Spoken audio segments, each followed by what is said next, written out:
Peace, shalom, shalom. Peace, shalom, shalom. Peace, shalom, shalom.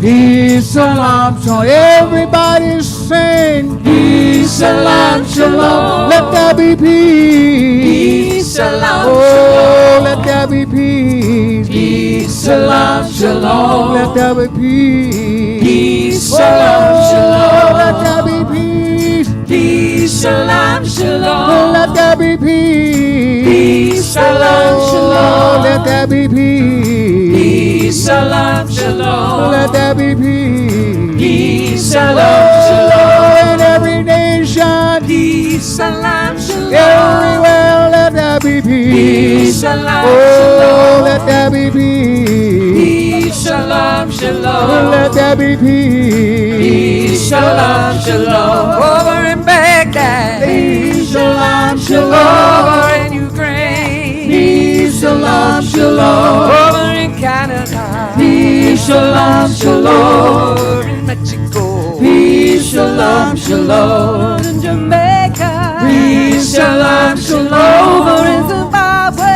Peace, shalom, shalom. Puerto Rico. Peace, shalom, shalom. Peace, shalom, shalom. Down in California. Peace, shalom, shalom. And over in Texas. Peace, shalom, shalom. Over Alabama. Peace, shalom, shalom. Peace, shalom, shalom. In Israel. Peace, shalom, In shalom. Palestine. Peace, shalom, shalom. In Russia. Peace, shalom, shalom. Let there be peace. Peace, shalom, shalom. Everybody say Peace, shalom, Let shalom. there be peace. Peace, shalom, Oh, let shalom. there be peace. Peace, shalom, Oh, shalom. let there be peace. Peace, One more shalom, time. shalom. Peace, shalom, shalom. Peace, shalom, shalom. Peace, shalom, shalom. Peace, shalom, shalom.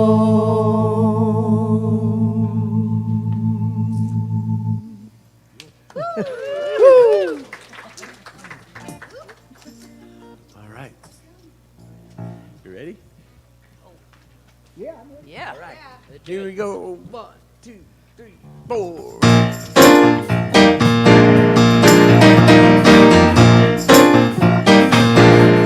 You're not going to want to sit down. We're going to wear you out. Come on. Everybody get up on your feet.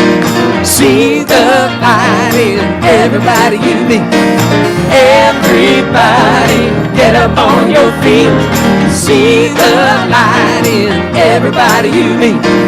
Let us be reminded of who we come to be. We are loved, we are one, one big family. Hey, hey, yeah, yeah. Hey, hey, hey, yeah, yeah. Sing all that again. Everybody get up on your feet. See the light in everybody you meet. Everybody get up on your feet. See the light in everybody you meet. Let us be reminded of who we come to be. We are loved, we are one big family. Hey, hey, yeah, yeah. Hey, hey, hey, yeah, yeah. Let us make a joyful sound. Let us make a joyful sound. Here we stand on holy ground. Let us make a joyful sound. Here we stand on holy ground. Let us make a joyful sound. Hey, hey, hey, hey. Everybody get up on your feet.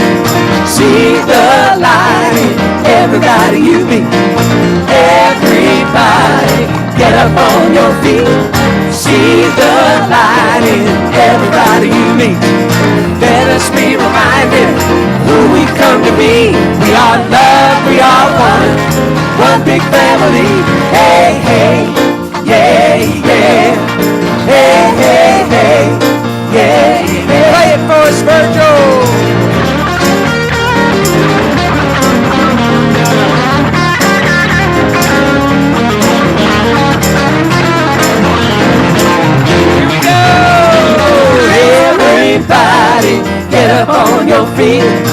See the light in everybody you meet. Everybody, get up on your feet. See the light in everybody you meet. Let us be reminded of who we come to be. We are love, we are one big family. Hey, hey, yeah, yeah. Hey, hey, hey, yeah, yeah. Here we go. Hey, hey, hey.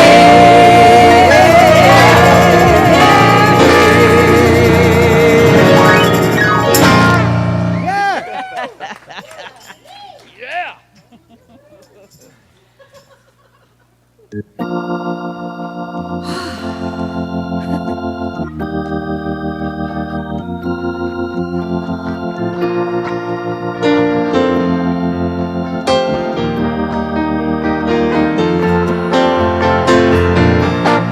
I am open. I am open. I am open to receive the God in you and me.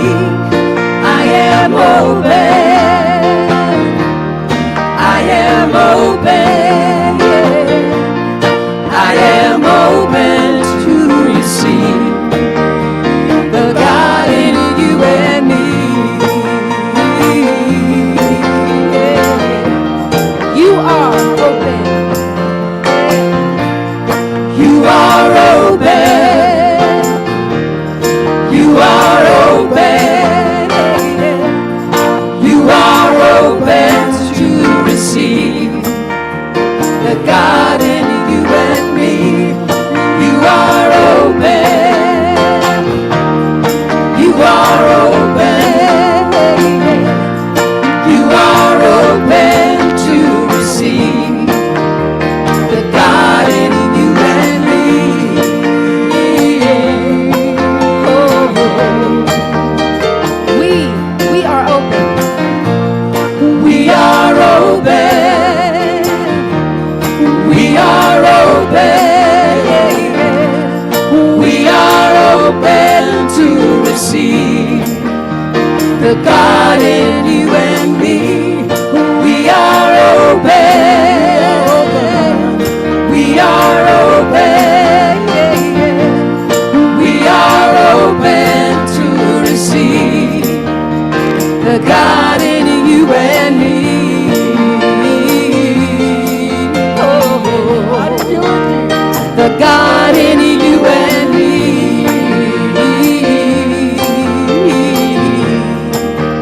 The God in you and me.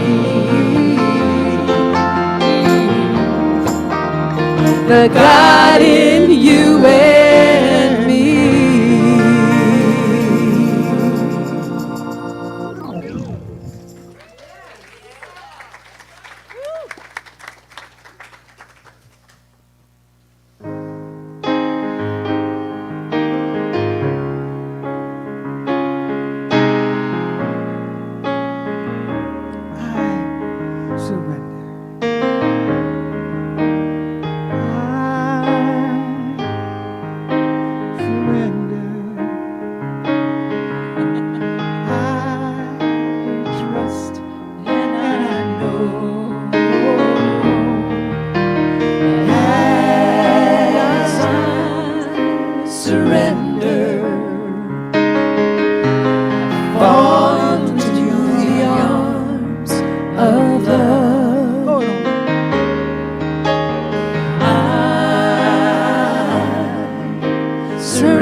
surrender. Trust, and I know that as I surrender, I fall into the arms of love. I fall into the arms of love. Fall into the arms of love.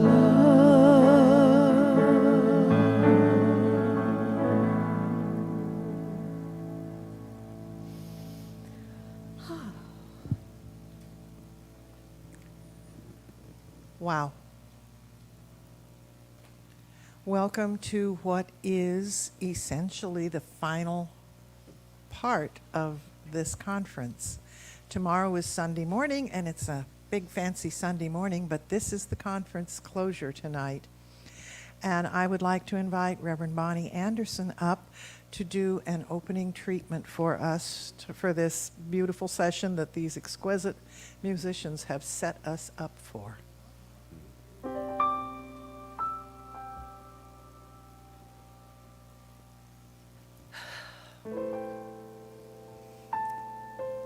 I surrender.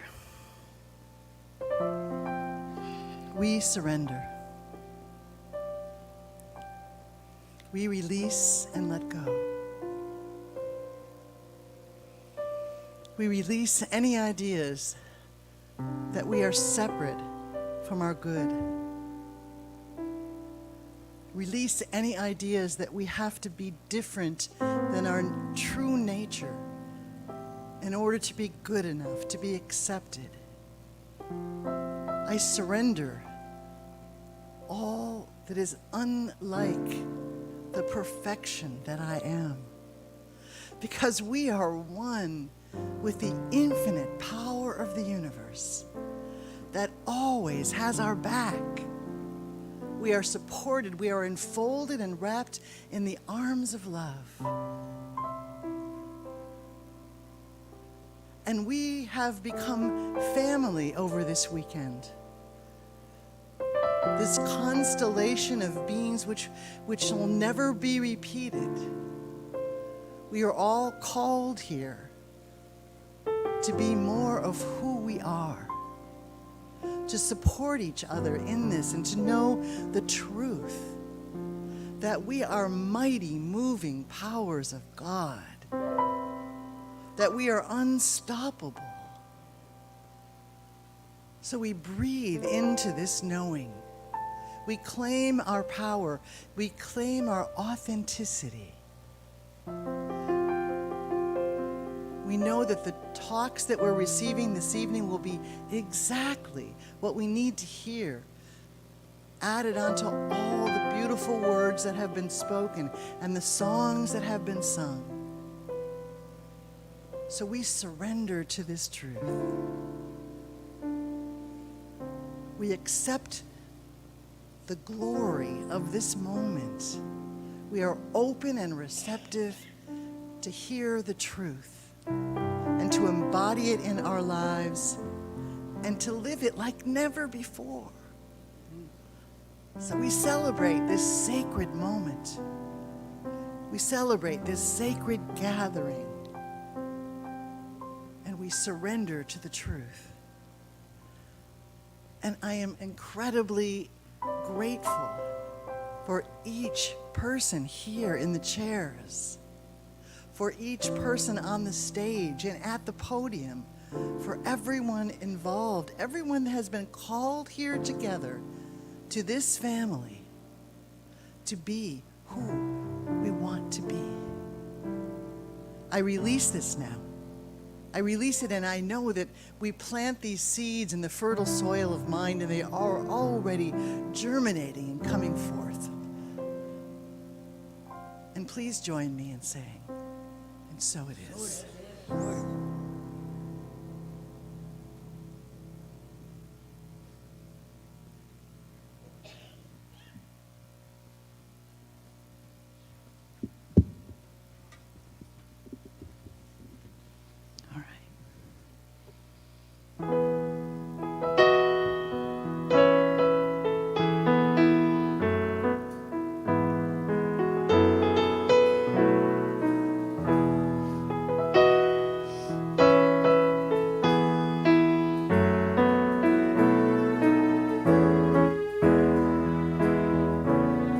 Everybody's got a story.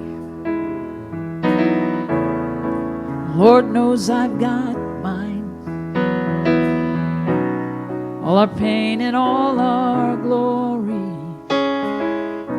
all the masks we hide behind. I'm standing here in wonder at my faith in things unseen, holding back or diving under. There is no in between.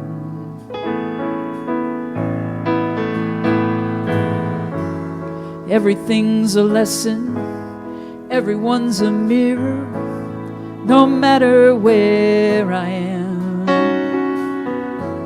But when my heart is open and my mind is clear, I know I can. Oh, return to love, return, return to love. Oh, return to love, return, return to love.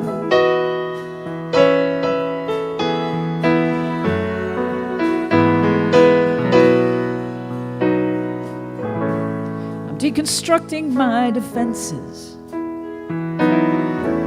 and dismantling my pride,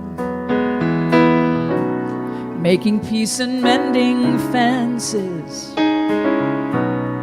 with who I am inside. When I let myself go deeper, love is closer than my breath, my master and my keeper, beating right here in my chest. Everything's a lesson and everyone's a mirror, no matter where I am. But when my heart is open and my mind is clear, I know I can. Oh, return to love, return, return to love. Oh, return to love, return, return to love. Everything's a lesson and everyone's a mirror in everything I do. My heart is open and my mind is clear. Now I'm asking you to, oh, return to love, return, return to love. Oh, return to love, return, return to love. Oh, return to love, return, return, return. Oh, return to love, return, return to love. Return, return to love. Return, return to love.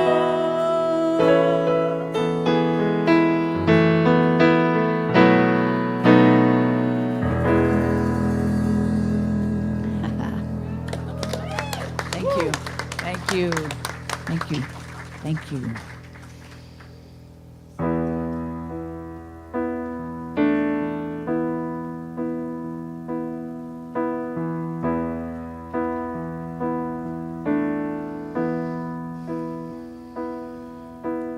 Wide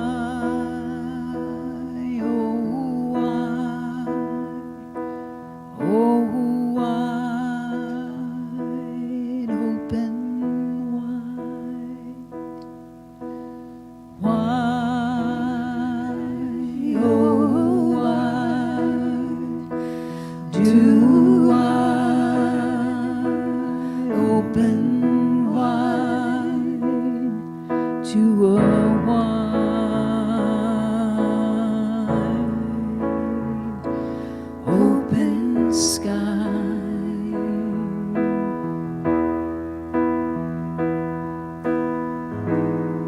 solitary and so exposed.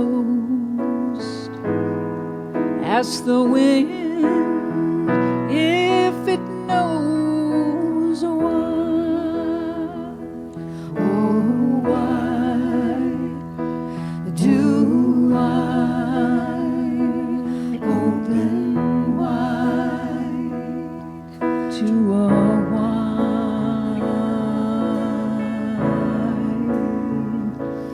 open sky?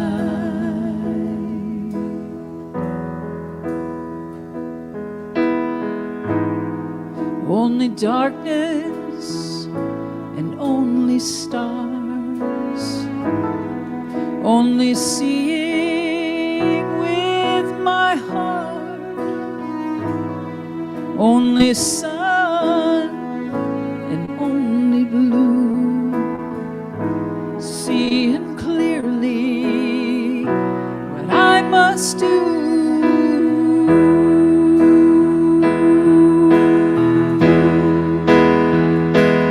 Open wide,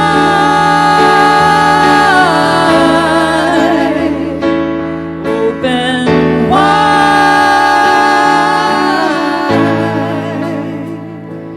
open wide.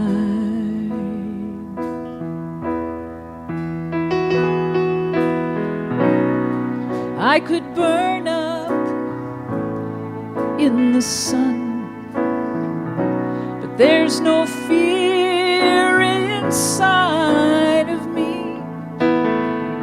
No zenith, no nadir, no hands, no feet, just drifting, drifting, drifting, drifting, drifting, drifting in peace.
Are we ready? Are we open? Have we let go? It is my pleasure to introduce the first speaker this evening, who's been a friend of mine for a couple of years. We've known one another. He is the lead pastor at Granada Hills in California. He has been part of this movement for a number of years. You've met him at, some of you met him at his workshop today. He is an author. He is real. He is, he's just, yeah, I was talking today with somebody about WYSIWYG, and that's what you see is what you get. That's Mike. And I am grateful to know him. I am grateful that he is one of my peers. And I am delighted that he was able to join us this evening and be part of this conference all weekend long. And so without further ado, I present to you Reverend Michael McMorrow, my favorite Irish buddy.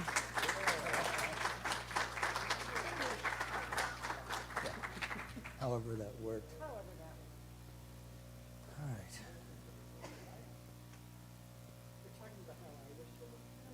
I'm sure I do.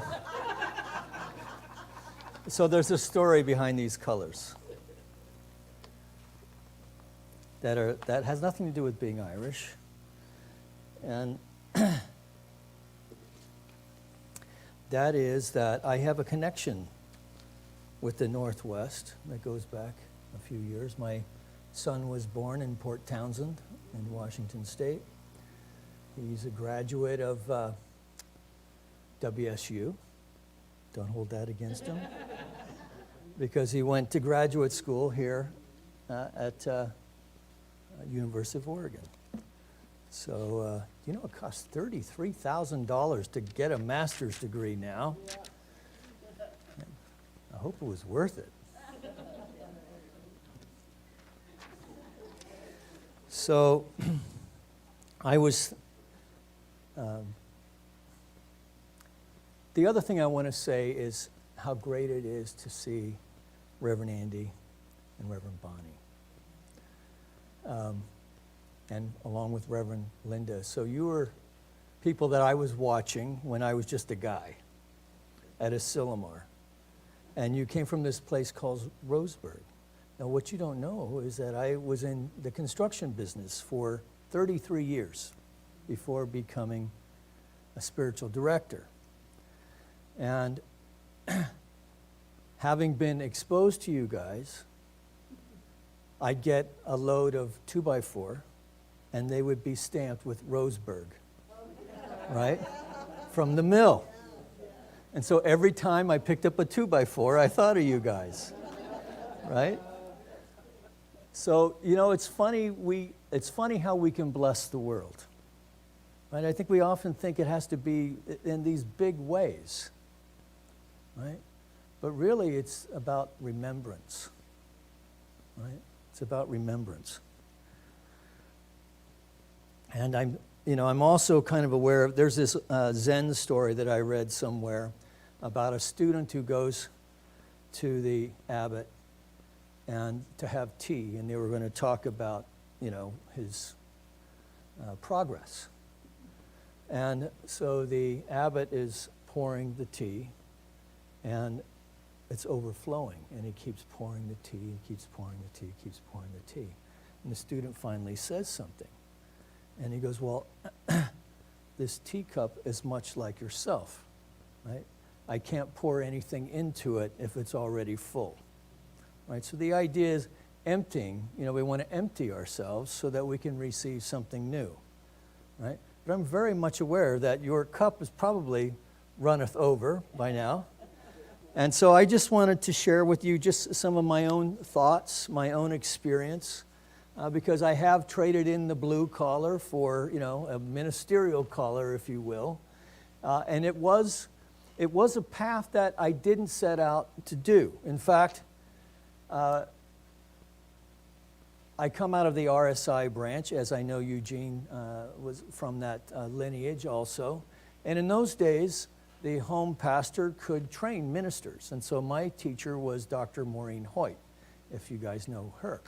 Yes, so many of you are friends of hers. She was my teacher and mentor. And so I was one of those guys who had to take prac training twice because I was no good at it the first time.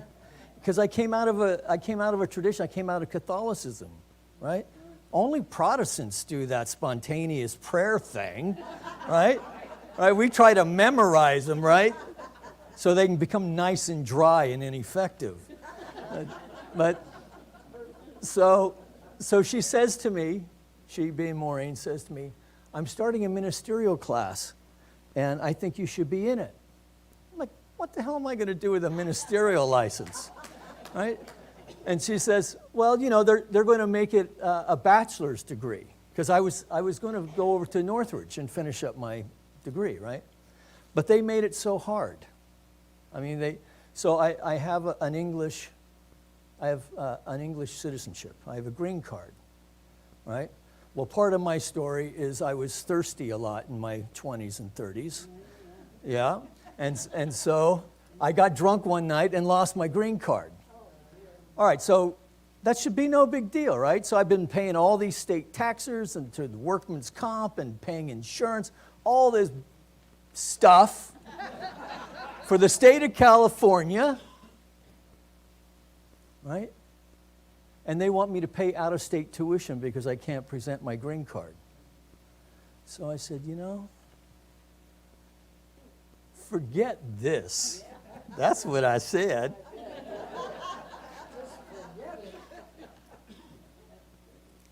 Yeah. So I got a lot out of construction. You know, it's in a way, it's like being a professional athlete, right? You have to give so much of your body. I think that's why I have an affinity, outside of the fact that I worked in the field for so long, just knowing what it takes to be able to extend your career. So, you know, I started out as a carpenter and then became a general contractor working in residential, which is probably the toughest part, right? Because every homeowner is an expert now, right? Because they were watching this old house and, what do you mean? It only takes 2 hours to put in a sliding door. Why are you charging me $1,000? But, you know, and you sacrifice parts of your body, you know, your shoulders, your arms. It keeps you fit in a weird kind of way, right? The hearing goes. Yeah. But it's a blessing to be called to two professions. Ooh.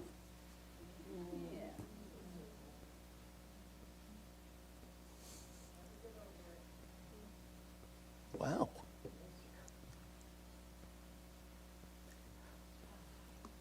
This is because Dave said it was good to cry. Oh, man. Yeah, because I felt called to be a carpenter. There's something very soulful about planing a piece of wood, about shaping something that's natural and making it fit. I mean, look at this beautiful piece of furniture here, right? I mean, it really is a testimony to what's inside of it, right? The Torah is stored inside. Right? So there's a soulfulness. There's a soulfulness to it. And, you know, I thought about becoming a priest when I was a kid, but then I hit puberty, and I didn't know what all that stuff was for, but it was fascinating. And so I didn't think there was a path. I didn't think there was a path. And I was thinking about some of the things that we've heard about over these past couple days. I also love that Angelica was a presenter. You know, to be bold, to be adventurous. And also, I love the story of the titmouse, right? And this whole story about this little titmouse, right? But I have to say, the construction worker was still in there because I thought you said house at first. I'm like, where's she going to take this?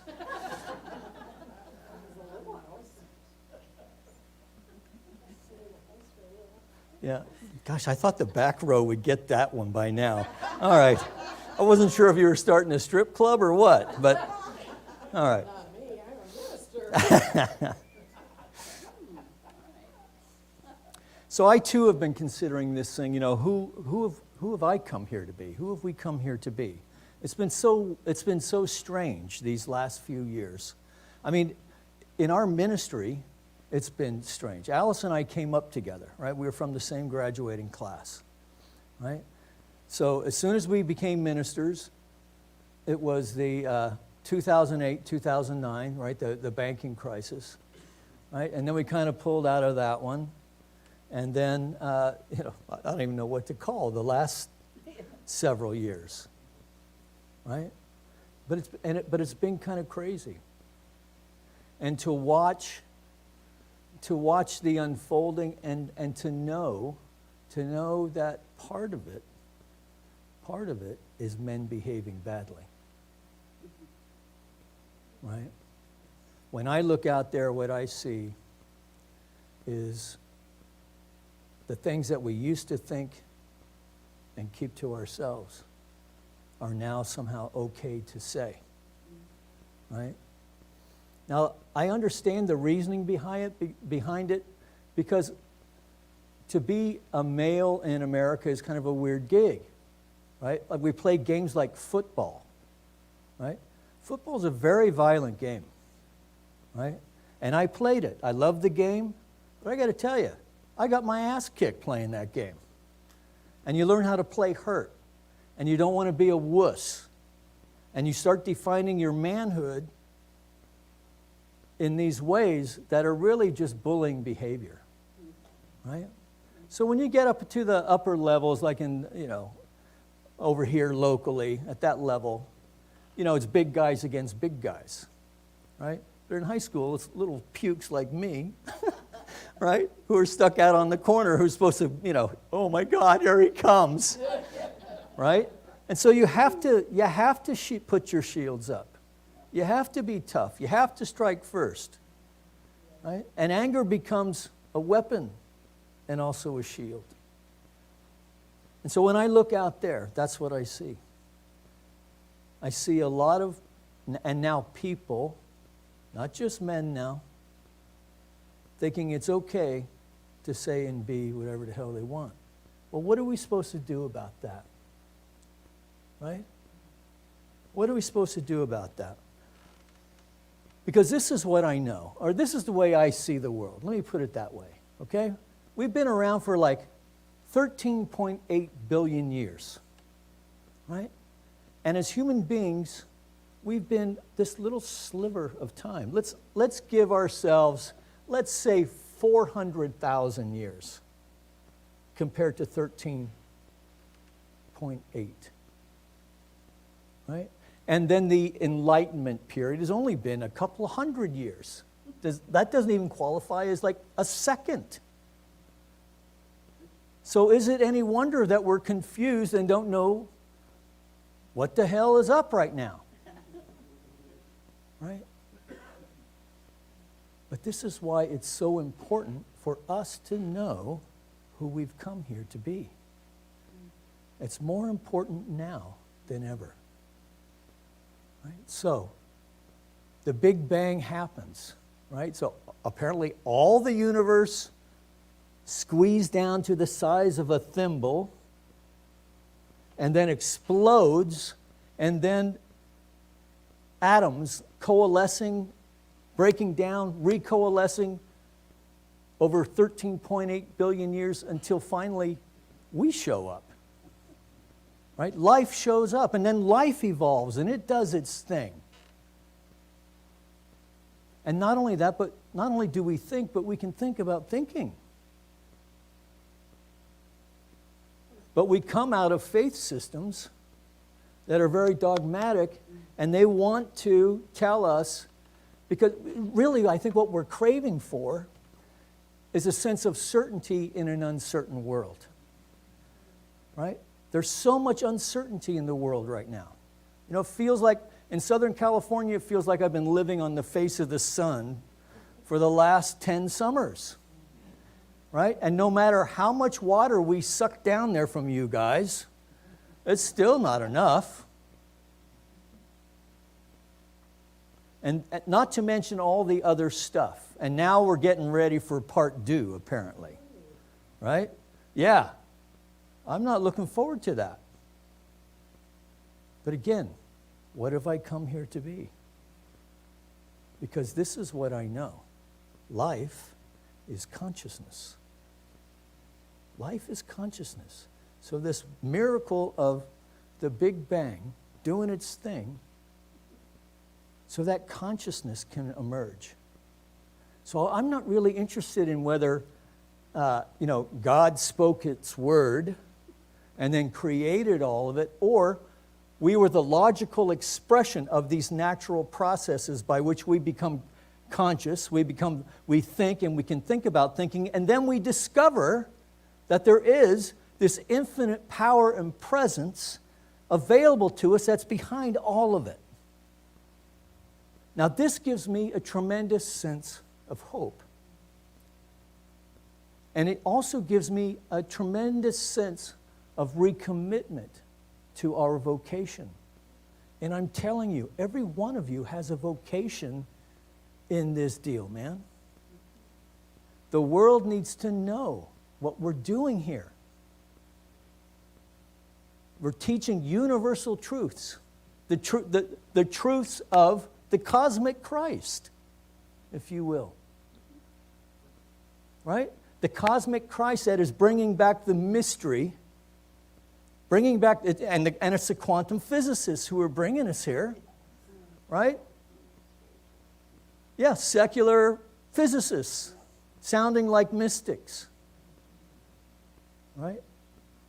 But we have been comfortable with the mystery. In fact, we go diving into the mystery. Right? Kim was saying today, right? To keep it simple. You keep it simple to go deep. Well, we know that.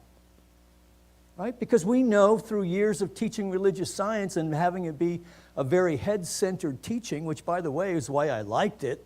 Because I didn't want any of that soft bullshit, man. I don't want that gooey. Right? Because, you know, it might turn me into a girly man or something. Right? What? Somebody asked me if I was gay once. They did. So that's progress.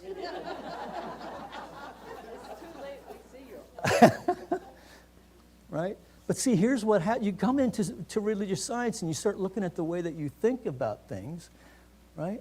The biggest thing that I had to heal was the way that I objectify all of life, but particularly women. And when you objectify people, you're not loving them, right? So you just think that love, for instance, is about sex, right? Well, it's not. Relationship is not about sex.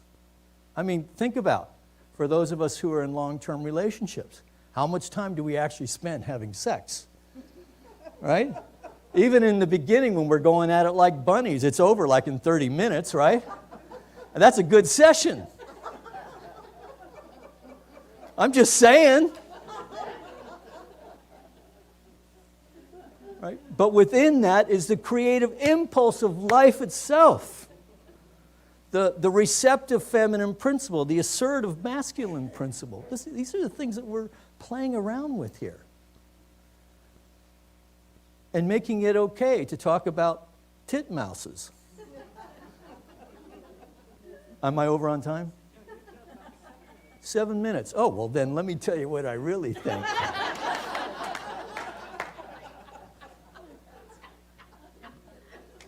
Because here's the other thing. You know what? If the Spirit doesn't have a sense of humor, we're screwed. Right?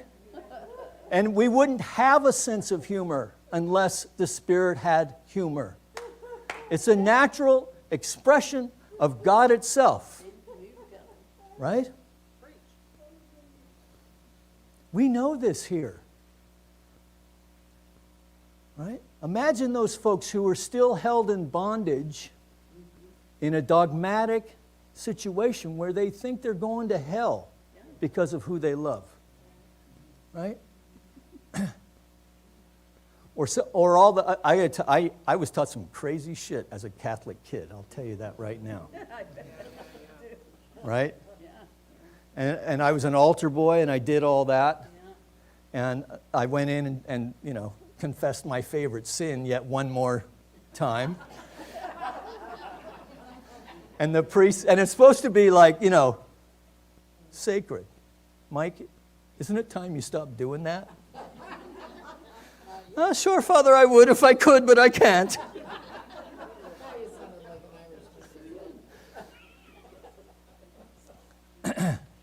But I've been reading a lot of Matthew Fox lately.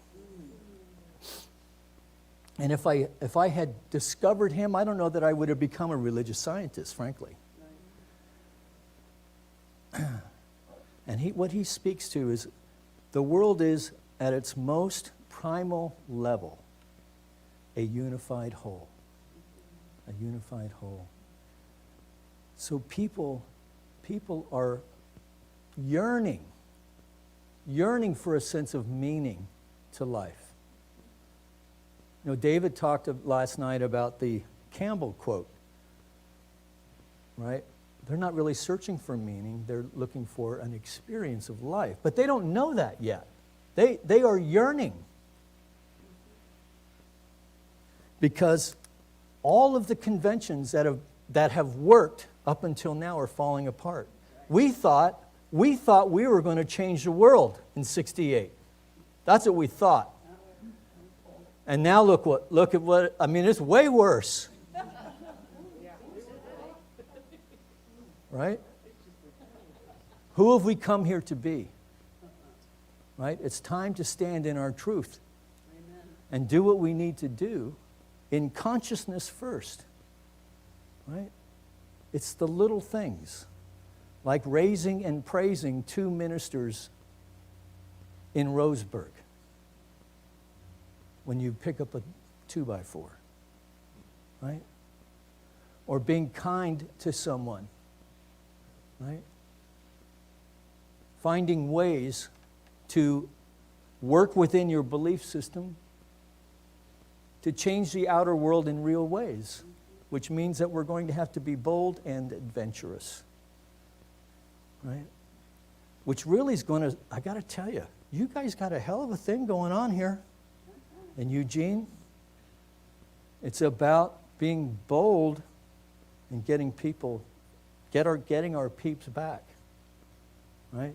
And stoking the fire and witnessing each to the other, right? So the Drucker song, "You are the face of God," right? And find ways of knowing that truth. You don't have to really say it to anybody because that'd be kind of weird. But I mean, if you can figure out a way to say it and feel okay, I could use some coaching on that one. But I can still see it, right? And see it with the people who I strongly disagree with. That's the practice, right? And I've really been getting into the teachings of Jesus as the metaphysician, right? Because not only do I want to create a world that works for everyone, but I want to create a world where we hand off to these young folks back here, right?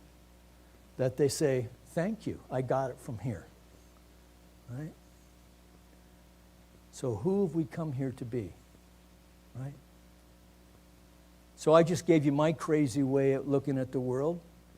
What is your crazy way? And share that. Right? Because it counts. You count. It all matters.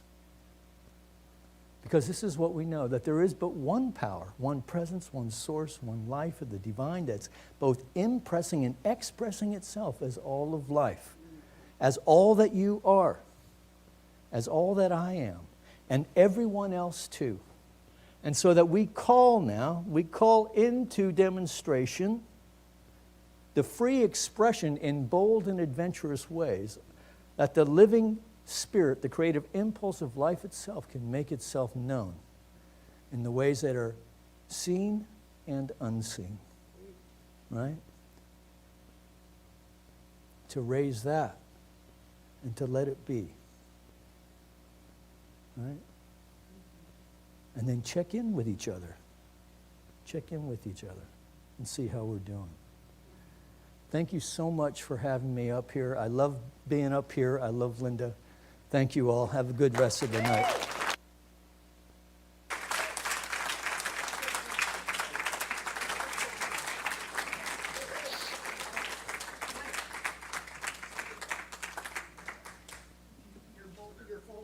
Oh, thank you.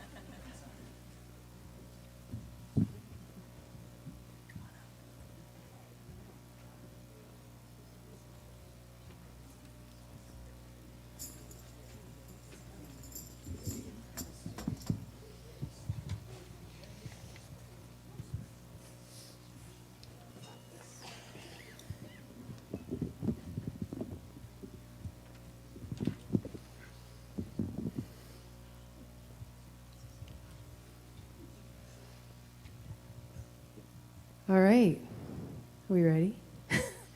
This is a song about fledging. It really is. It sure is. I have well, not quite that, but I do have a story about your story.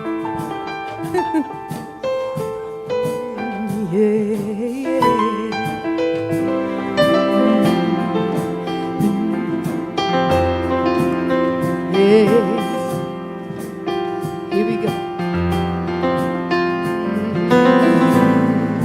Been weighed down by thoughts and words and circumstance. It's time to ask my soul to dance. Let go of all those heavy things. Take a breath and stretch these wings. Fly, oh fly. The freshest air lifting me feels so alive. Fly, oh fly, high. Powered by the sun inside and on high. Oh, fly.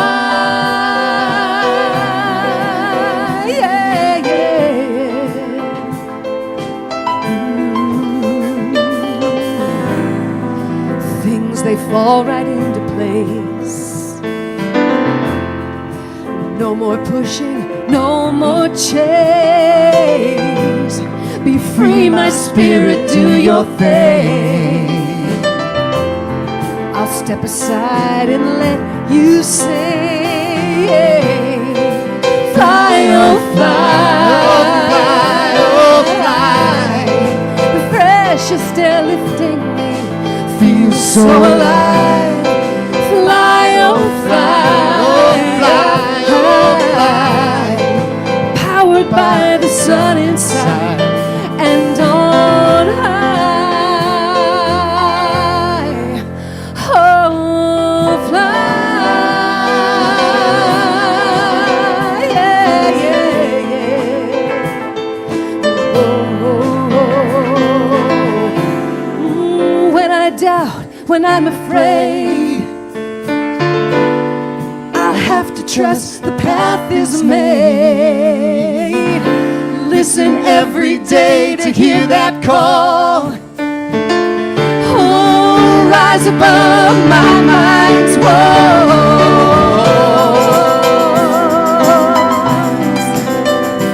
Yeah, yeah.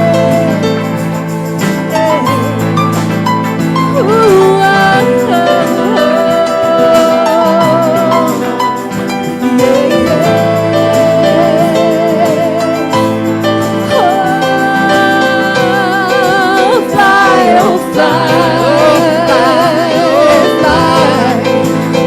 precious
Every step is holy.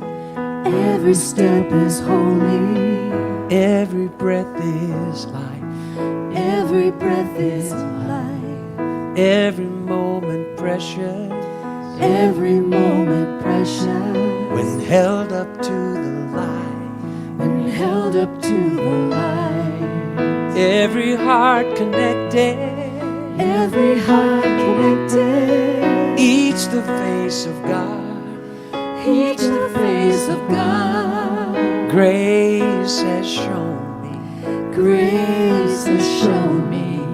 Every step is holy. Every step is holy.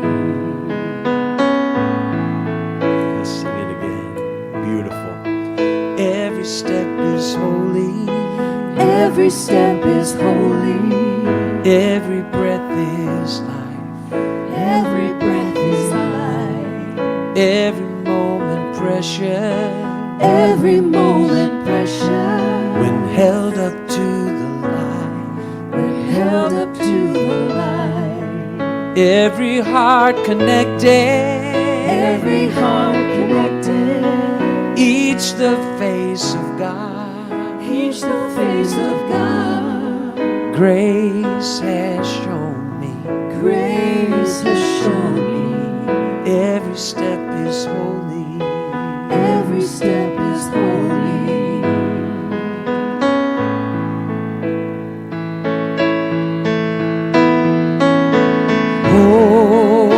Holy,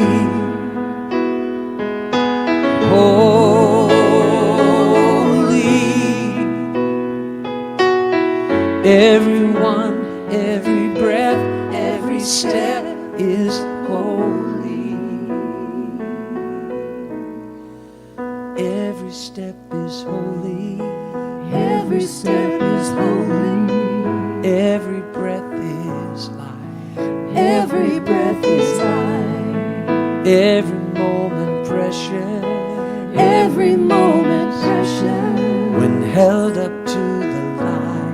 When held up to the light. Every heart connected.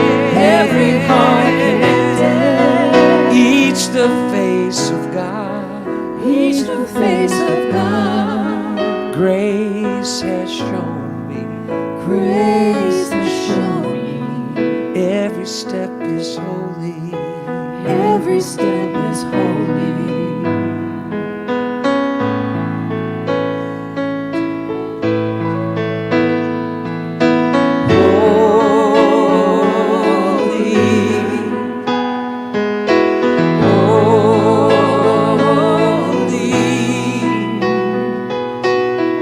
Everyone, every breath, every step is holy. One more time. Every step is holy. Every step is holy.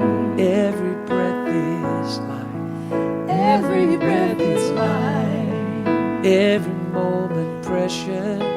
Every moment precious. When held up to the light. Held up to the light. Every heart connected. Every heart connected. Each the face of God. Each the face of God. Grace has shown me. Grace has shown me. Every step is holy. Every step is holy. Every step is holy. Every step is holy. Every step is holy. Every step is holy. Every step is holy. Every step is holy.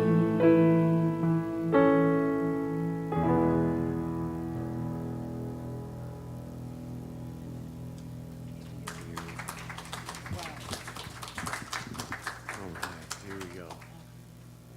There you go.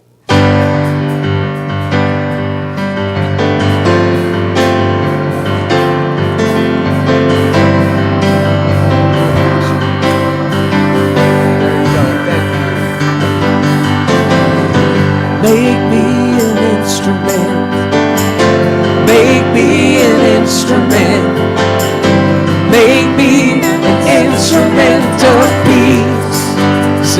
with me. Make me an instrument. Make me an instrument. Make me an instrument. Make me an instrument of peace. Where there is hatred, where there is hatred, I will love, I will love. Where there is sadness, where there is sadness, I will bring joy.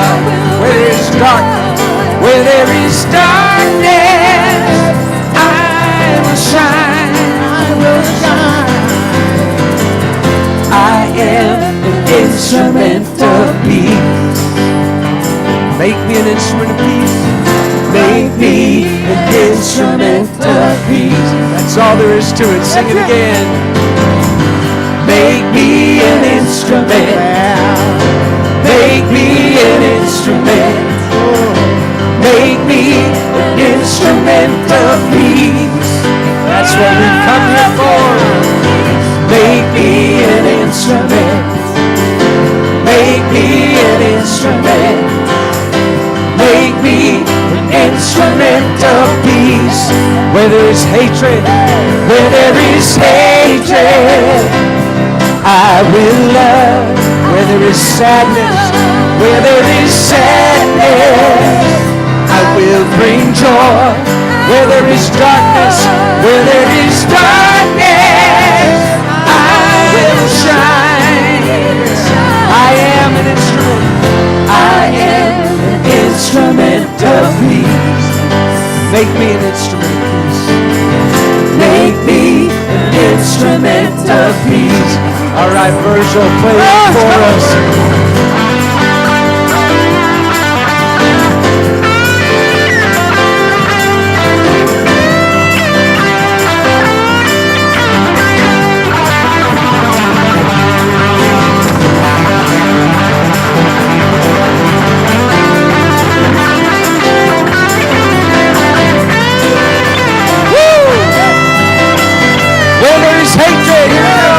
Where there is hatred, I will love, I will love. Where there is sadness, where there is sadness, I will bring joy. Where there is darkness, where there is darkness, I will shine.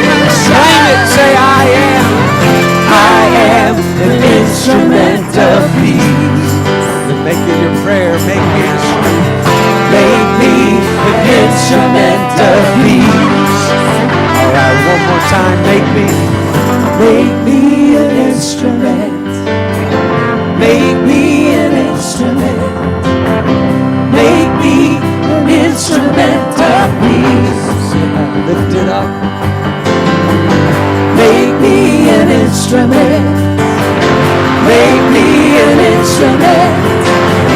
Make me an instrument of peace. Let's go with me one more time. Where there is hatred, there is hatred, I will love. Where there is sadness, I will bring joy. Where there is darkness, I will shine. I am an instrument of peace. Make me an instrument of peace. Make me an instrument of peace. Let's stay right there. I am an instrument. I am an instrument of peace. Make it your prayer. Make me an instrument of peace. Make me an instrument of peace. Make me an instrument of peace. I am, last time. I am an instrument of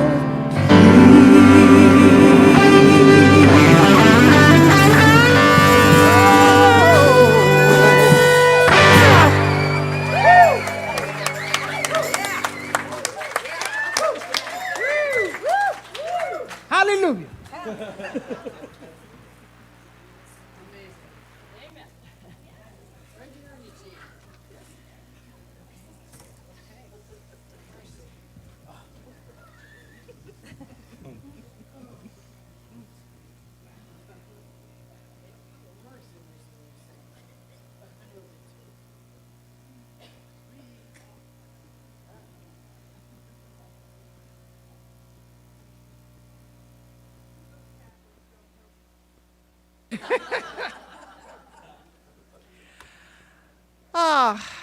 So it just occurred to me as they were talking, as Mike was talking, that I actually know both Mike and Alice because their mentors, their teachers, were dear, dear friends of mine. And I met them at Asilomar because they were with their teachers, whom I love dearly.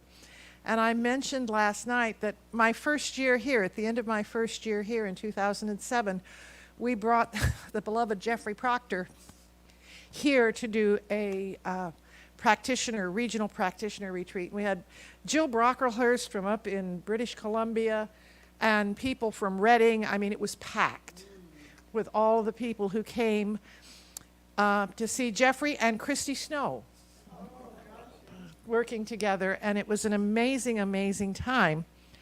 And so I've known Alice since she was a puppy, religious science speaking. And I was telling her, the reason I asked her to be our cleanup hitter is because, no pressure, is because I've been watching her over the years at conferences and speaking and her writing and the things she posts on the Minister's Listserv. And she's always been brilliant, but watching her evolve in this teaching and grow and way past fledging. She's an eagle soaring now. And I was so delighted when 3 years ago she agreed to be the speaker in 2020, and then she started out in Baltimore. She moved to Big Santa Cruz, and now she is in San Juan Capistrano. When Heather Clark retired, they voted and hired Alice. And they are blessed, we are blessed, and I really want you to give a warm Eugene Ducks welcome to Reverend Dr. Alice Reed. Oh.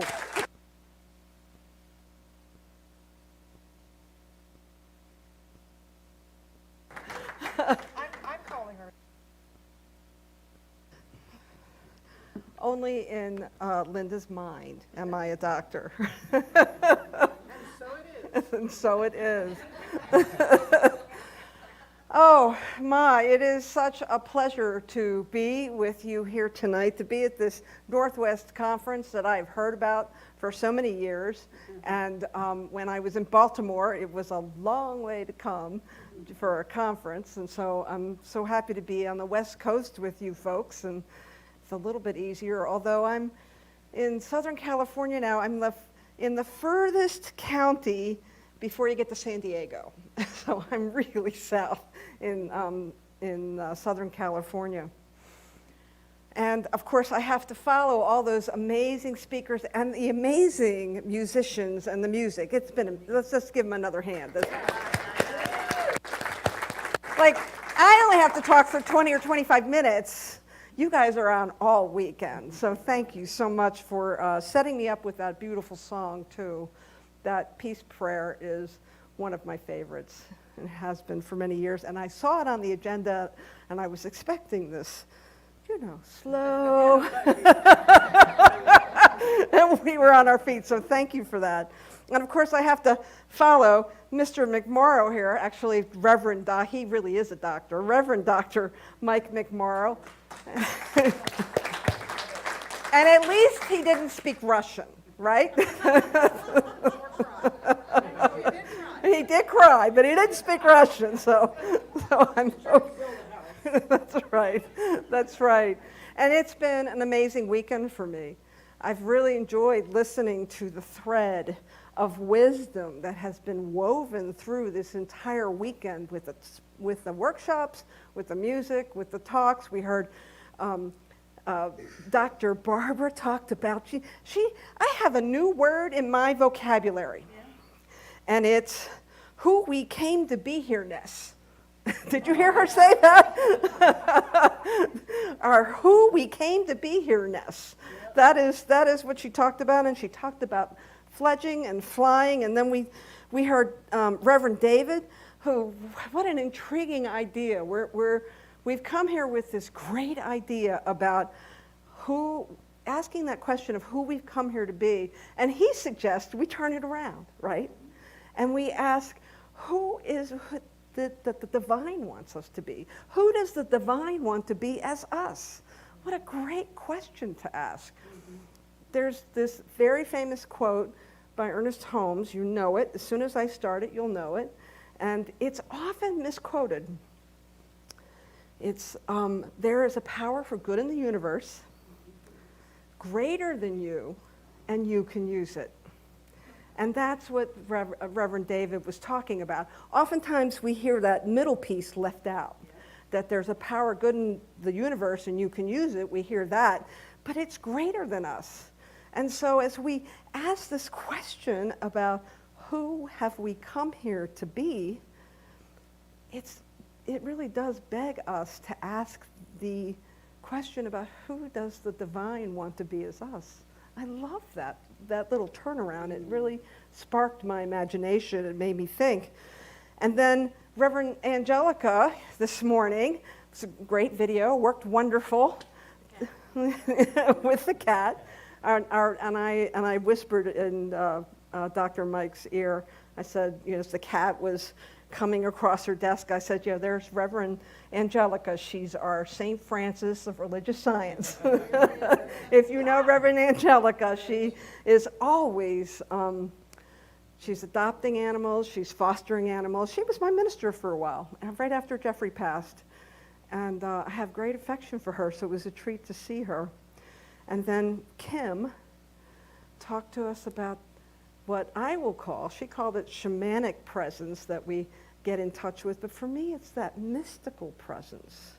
And when I think about religious science and all that has come up and how this teaching has evolved, I see it as a mystical teaching. I see it as an opportunity for us to open ourselves to what I like to call the divine download. I think I remember David talking about something about that as well. And it was a great treat to hear. Thank you for introducing us to Kim. What a powerhouse of wisdom. And I love that she really talked about the inner wisdom. Because I think in our culture sometimes we expect wisdom to be poured into us. It's sort of the norm in a lot of circles. But what we know in religious science and science of mind, we've been taught that wisdom comes from within.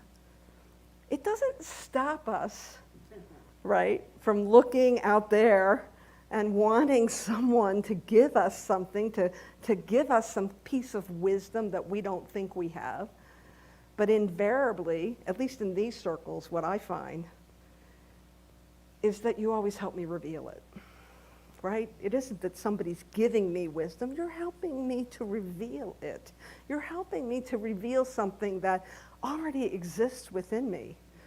And that's powerful.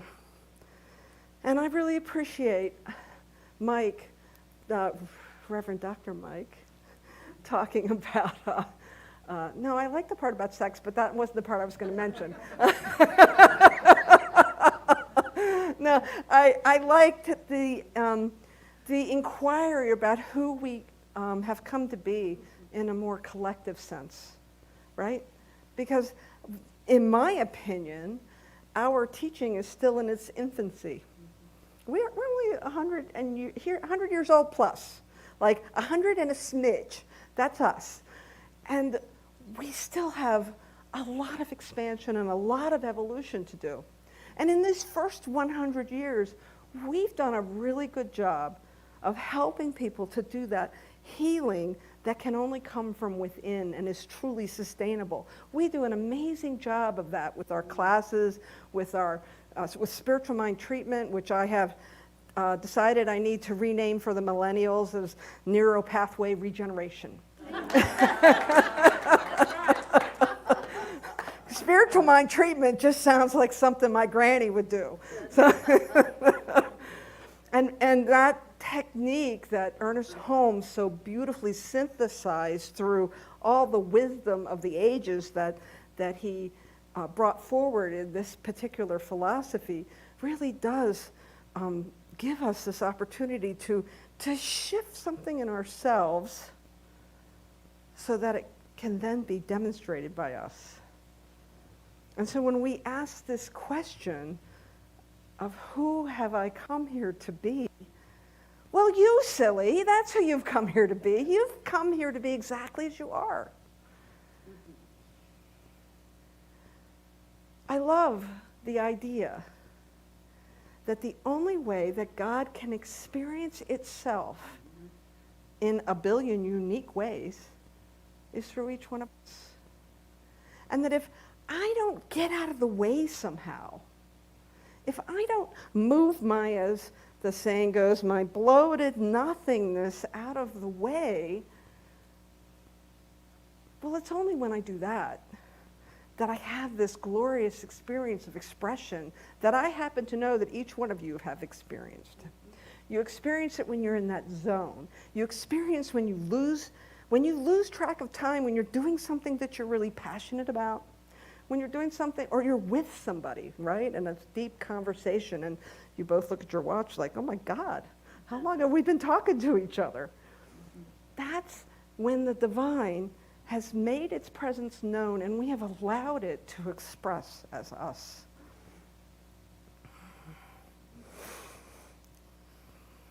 Before I go too much further, I want to really celebrate this center, because you were brave enough to come back and say, let's do this conference, let's do the rally again. We're just tiptoeing out of isolation and lockdowns and masks and vaccines and all that stuff.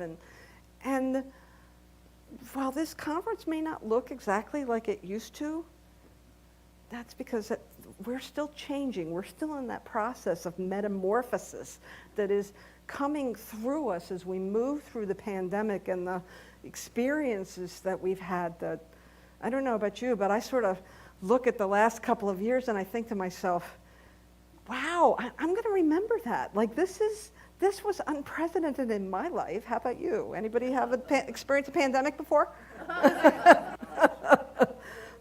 Nothing like I had ever experienced. There's this great meme. We all know Star Trek, right? There's a great meme of Leonard McCoy on Facebook, and the caption is, "Damn it, Jim, I'm a pastor, not a sound tech."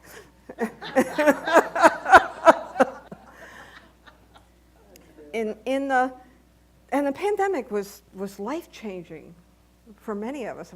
I was just talking to Reverend Mike she calls it a green room. It's an orange room, just in case you weren't sure.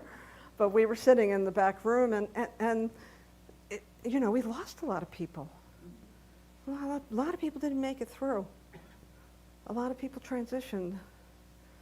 A lot of people lost jobs. A lot of people quit jobs. A lot of people, relationships changed. I know that in the last 2 years, I had to make a list. In the last 2 years, I have, let's see, I learned how to be a live streaming pro. I did not know how to do that beforehand. I think before the pandemic, we would hold up a phone on a little tripod. We called that live streaming. So I learned how to live stream. I changed jobs. I sold the family farm. I ended a 5-year relationship. I bought a home. I had brain surgery.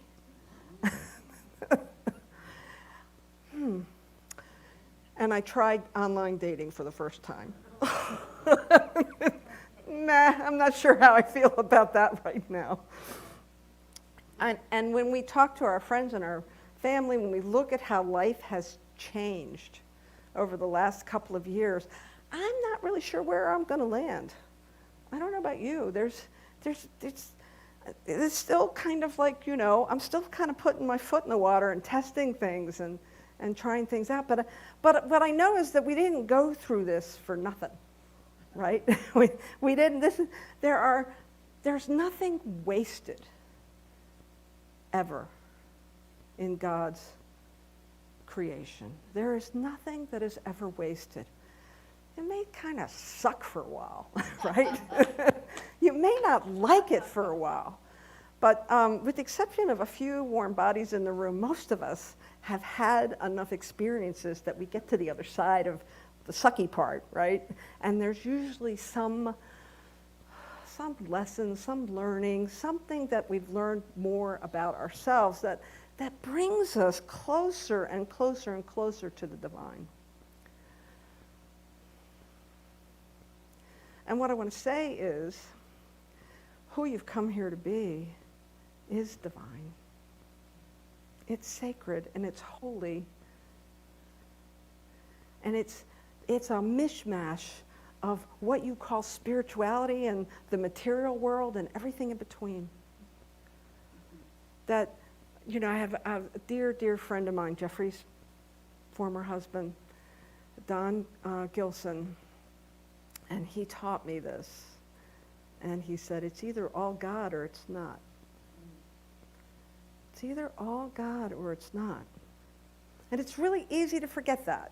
It's easy to forget that when we watch the news. It's easy to forget that when we get all caught up in, you know, this business about living. It's easy to forget who we've come here to be. It's easy to forget those lessons that we've come here to learn with each other. And so I think we have to be, as I'm not sure I'm going to be able to say too much, give you anything that's new compared to all the speakers that we've had over the last couple of days. But I will say that we've really come here to have that deeper experience of the divine as ourselves. And the only thing that's standing in the way is if you don't realize that you are the divine in expression, that you are a living, breathing, walking, loving, and sometimes not loving expression of the divine. The other thing that I was pretty excited about tonight, besides coming here and being with Linda and some of my colleagues and meeting this beautiful community, is that today is actually the feast of St. Teresa. St. Teresa of Avila. There's another one. There's a little flower, but there's also St. Teresa of Avila. And I thought I would share a little bit of my affection for her. And the reason I have great affection for St. Teresa is because she was a spiritual badass. She is like my #1 favorite spiritual badass. And the reason is because she came up in the 15th century, in the middle of the Spanish Inquisition, teaching people that God was not in the church, but in themselves. Like, wow! And she was a woman.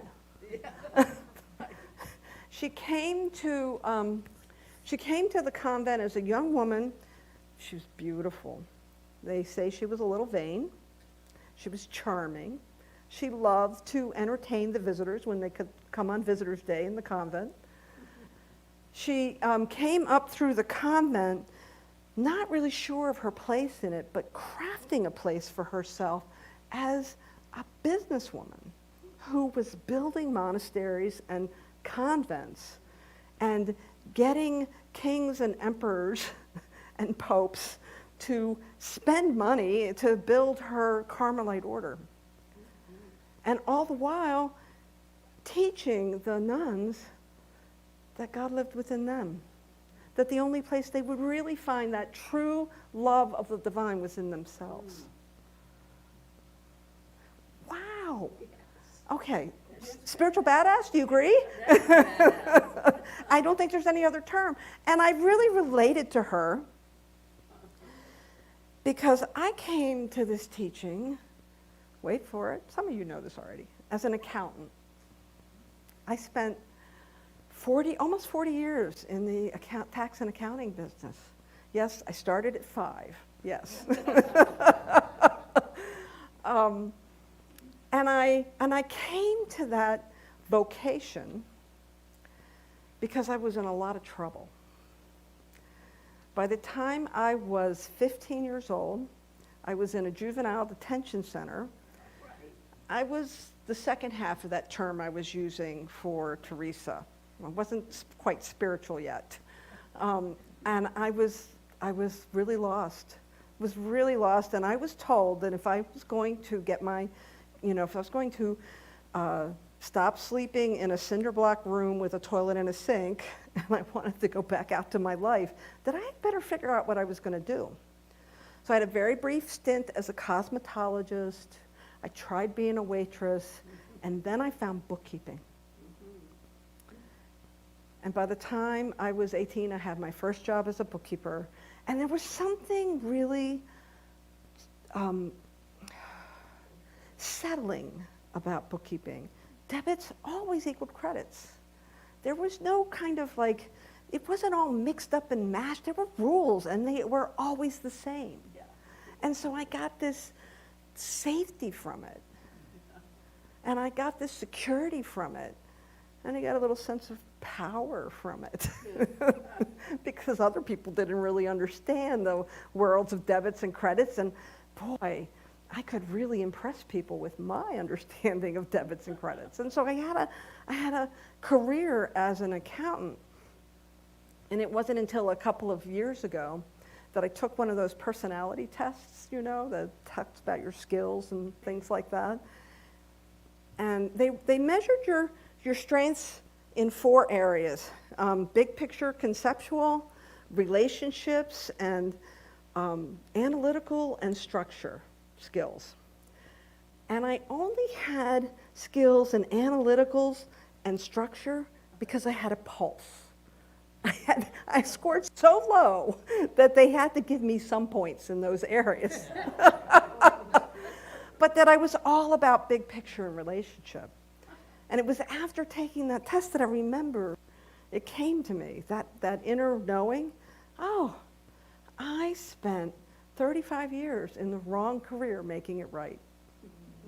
Because by the time I finished my career, I had my own tax and accounting business, and it was called Compassionate Tax Service.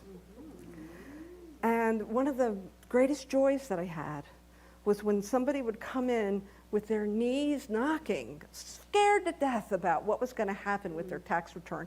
And I could give them hope and confidence and empower them with what they were experiencing.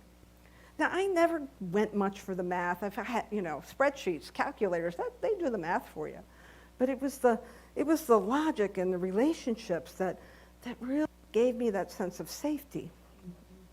And my accounting career kind of overlapped with finding Centers for Spiritual Living, then called Religious Science. And when I walked in here, there was this thing called spiritual mind treatment that gave me this sense of safety and logic, because there were 5 steps. And they always worked in a certain order. And if I followed that order, really cool things happened. My life started to change. And it was that grounding with the practical side of what we teach that helped me to feel safe enough to begin to open my heart and to begin to expand and get healthy emotionally and feel grounded and let love in. And then begin to really love in earnest, and to love earnest, but but to really love in earnest, to understand what it meant. Like, y'all loved me, and you showed me how, so that I could learn how. And that's what we do in community. Mm-hmm. And so when we talk about this idea of who have we come here to be, we have come here to be the authentic expression that God wanted to look like Linda, and God wanted to look like you, and God wanted to look like you, and you, and you. And then I don't have time to point to all of you, but God wanted to have your ideas and your thoughts and your ways that you wanted to express in the world. And so we have come to be that authentic expression.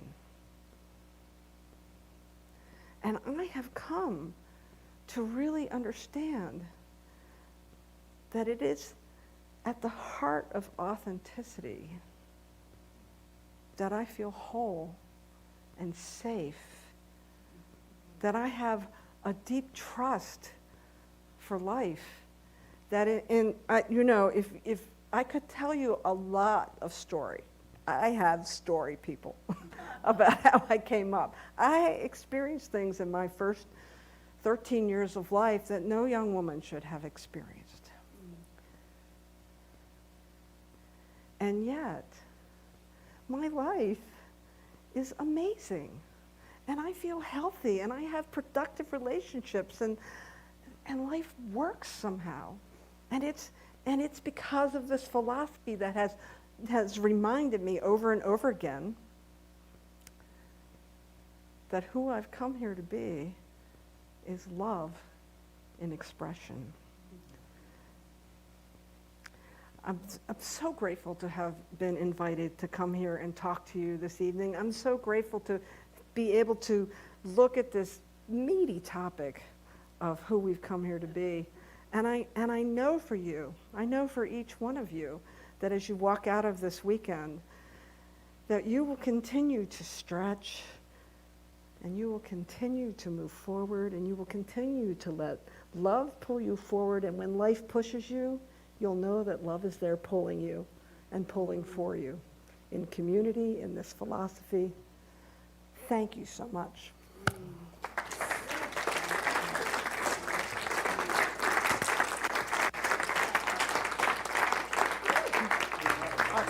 Awesome.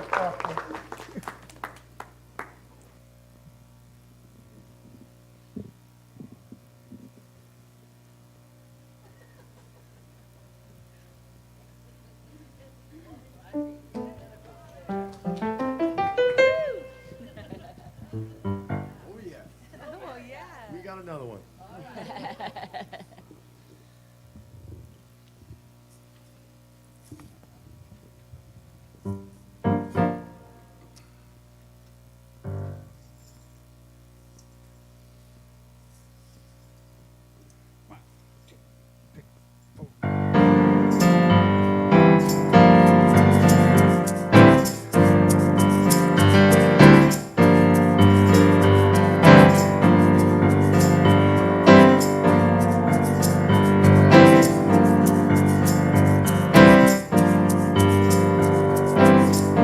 There's only one life, that life is my life, that life is wonderful, that life is my life now.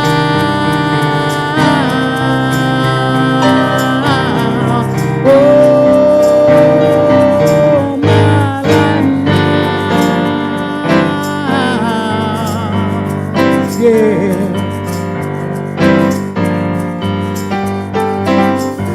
I look all around, it's all I see, the beauty of a life in me, giving itself as me. Yeah. Oh, as me. Yeah.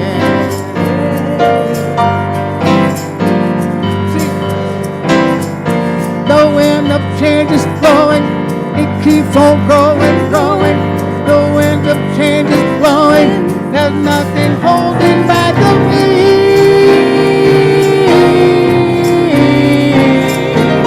Oh, it's me.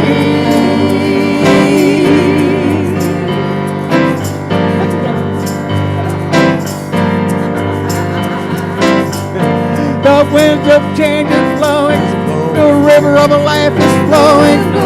keeps on growing, growing. There's nothing holding back the beat.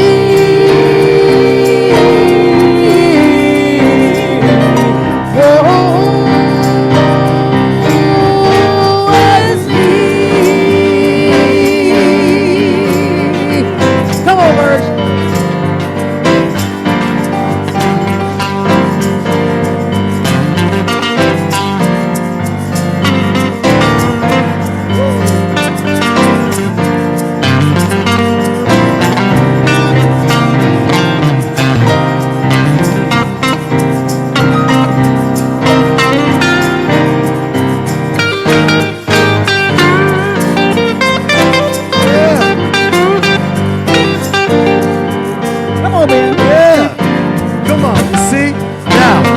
Celebrate this moment and our right to be free.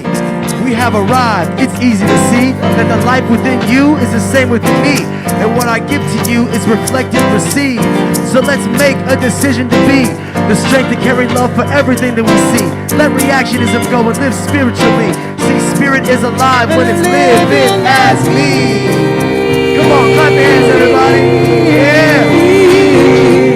What's spirit? Where's that spirit?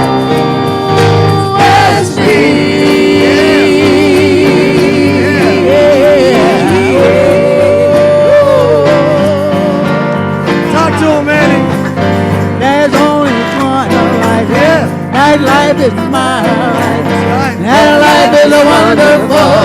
That life is my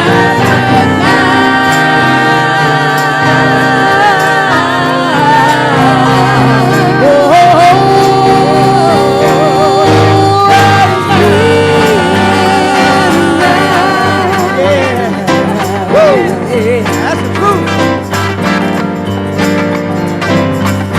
My life is a wonderful. My life is a beautiful. So beautiful. My life is my life. Yeah. My life is my life.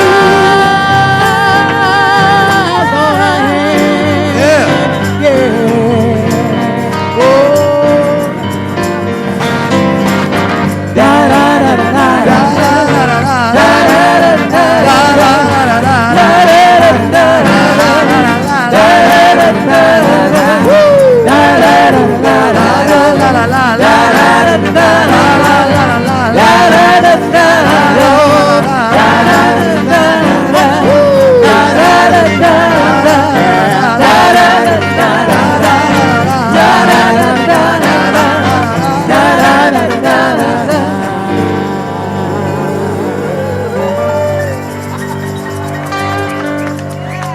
Andy Anderson.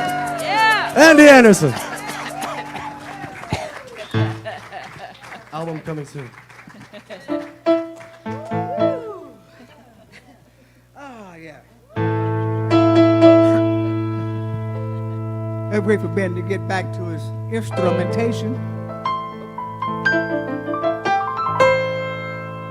One, two, three, four.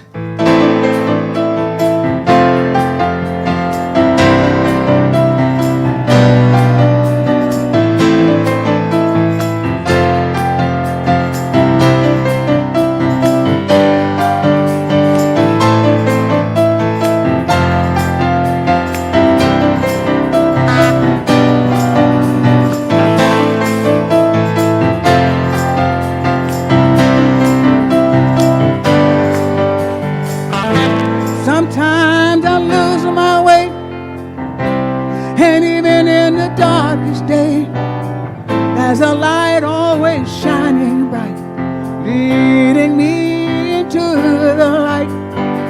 When I stumble, can't find my way, something within will always guide my way. I listen to that voice inside, reminding me that's where my love resides.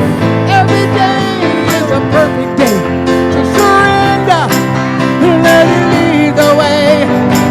It's in my life, that's all I am. I release and let go and know nothing is impossible. Nothing's impossible. Everything is possible. And when I forget, Nothing is I impossible. go back and I remember That everything is possible. You see, I know Nothing is impossible. Nothing's impossible. And everything is possible. And when I forget, yeah, Nothing is I impossible. go back and I remember. And everything is possible. Oh, things in life will always come and go. It's so good to know what you know, you know. We are free and one with all of life. Keep smiling, everything's alright. I am lifting each and every day. Truth and love, oh, is my way. I am marvelous, I am beautiful. Celebrate, speak my word. Nothing is impossible. Nothing's impossible. Everything is Oh, possible. and when I forget, yeah, Nothing is I impossible. go back and I remember. Come over. Everything is possible.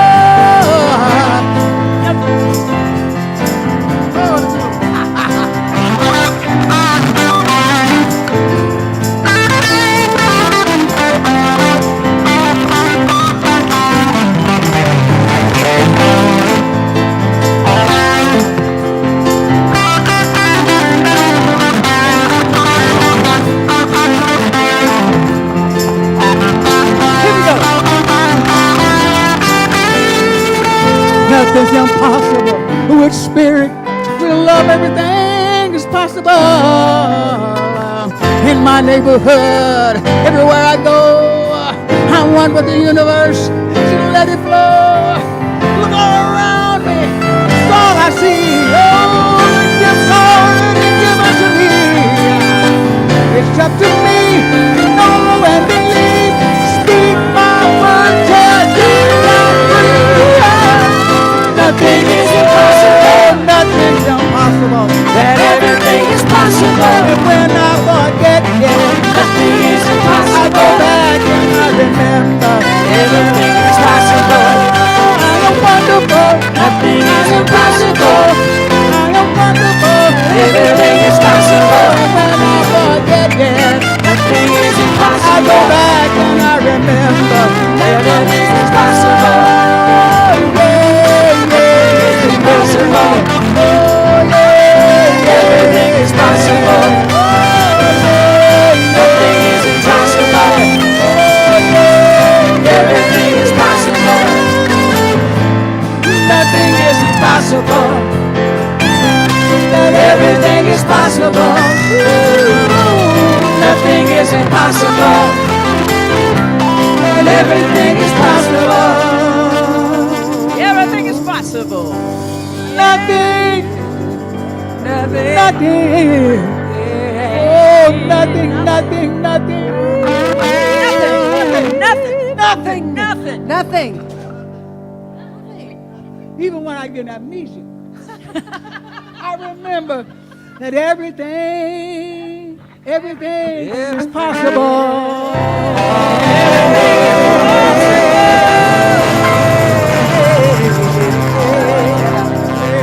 Yeah.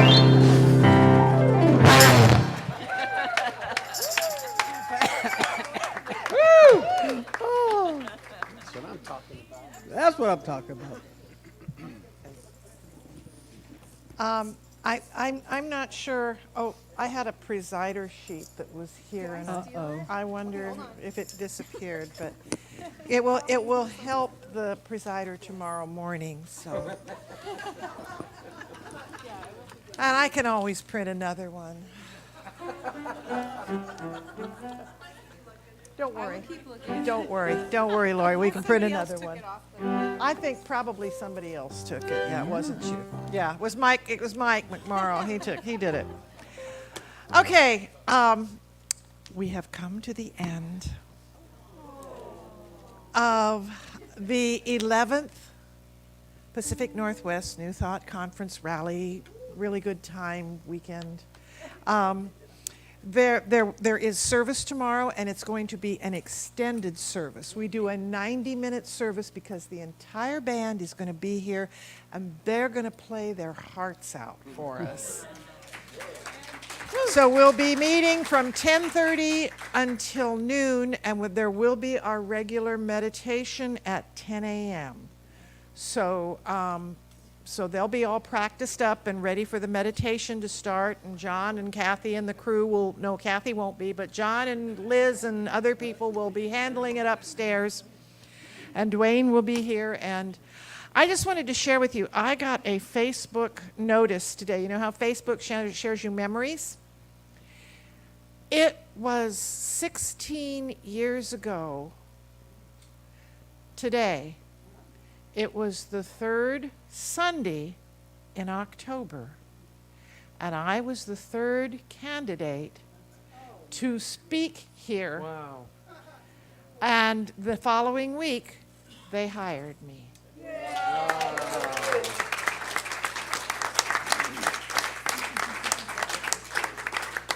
And in that amount of time, we got my ordination scheduled, and I got ordained down in Petaluma, and then I moved up here the 1st of December, and we're still going, we're still blowing, we're still going strong. So it's a very special kind of a night for me, and everything is possible. What I know right here, right now, is wherever I am, God is. No matter where I look, no matter where I stand, I'm on holy ground, and I'm seeing the face of God before me. I know that seeds have been planted, ideas have been stirred within me. And this is not the end. This is the beginning. We weren't buried. We were planted. And we're here to grow into the most amazing and beautiful people we can possibly be. Every person here is sacred. Every person here is God, being God, as each of us.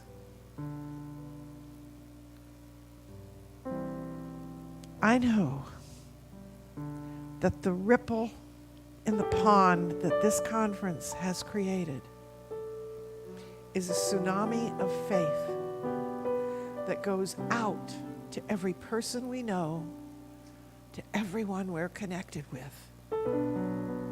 And I know that good and only good comes from this. We let it go. We release anything that would keep this from being the absolute truth. And we affirm it together by saying, "And so it is," or in the words of the beloved Diane Morrow, "So there." And now we're going to do the theme song. Let's stand up.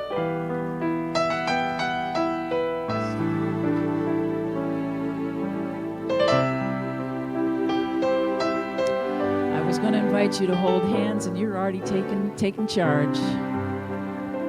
Thank you all so much.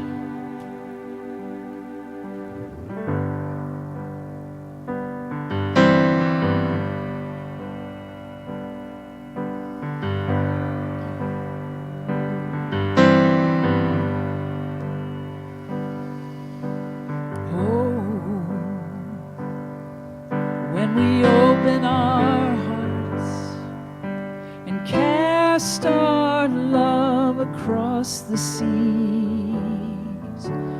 we will share our light with the rising sun, and we'll know who we've come here to be.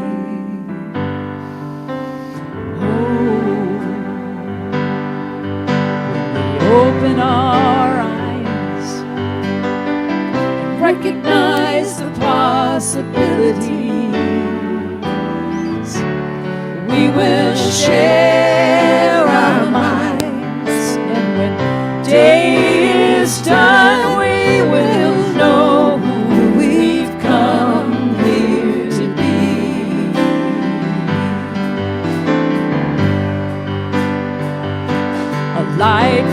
justice, Life for justice. a light for hope, Life for hope. and peace like the world has never known. And love, oh love, is who we've come here to be. A light for freedom, a light for freedom, Life for freedom. a light for joy, Light for joy. and healing like the world has never known. And love, oh love, is who we've come here to be. Oh, love is who we've come here to be. Oh, love is who we've come here to be. Let's do that again.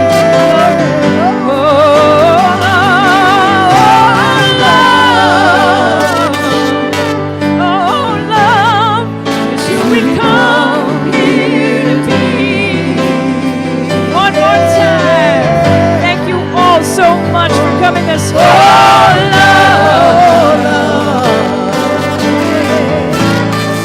Is who we've come here to be.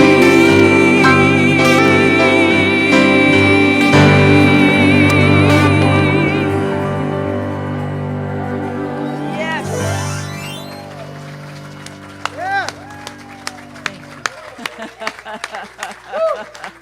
Thank you. Andy Anderson. Gary Lynn The Floyd. family. Laura Jones. You want to introduce the band? Andy, you want to introduce the band? Virgil. Ben. Eric. Kurt. Laurie. Kent. Gary. Andy. Me. And Reverend Lynn Finley. Thank you. Man. And of course, Reverend Linda. Made it all possible.